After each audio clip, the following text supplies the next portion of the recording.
রাধে রাধে বন্ধুরা, আমি যে পোকাটা দেখাচ্ছি এই পোকাটাকে দেখে বোঝা যাচ্ছে এই পোকাটা কি পোকা।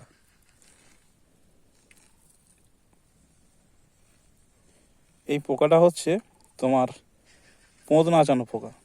মানে শরীরটাকে নাচাবে জলের মধ্যে। বর্ষার জল পড়লে এই পোকাগুলো এক ধারে জলের মধ্যে নাচাতে থাকবে শরীরটাকে। যখনই মনে হয় যে এই পোকাটা যখন নাচাচ্ছে তখন মনে হয় যে হয়তো ক্যাংড়া উঠছে, কিন্তু আগেও ক্যাংড়া নয়। এই পোকাটা নিজের শরীরটাকে নাচাচ্ছে।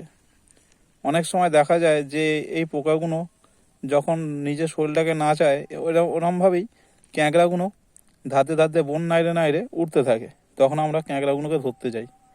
এখন তো এই পোঁদ নাচানো পোকাগুলো, শরীর নাচানো পোকাগুলো উঠে গিয়ে এমন হয়ে গেছে যে আর মনে হয় না যে ক্যাঁকড়া আছে।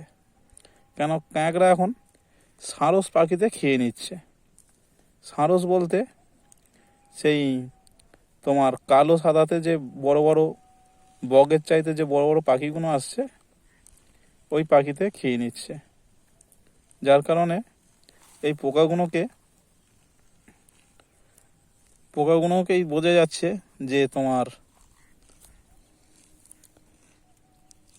যে এরা হচ্ছে শরীর নাচানো পোকা। জলের মধ্যে এরা বর্ষার জল পড়লেই এদেরকে দেখা যায়।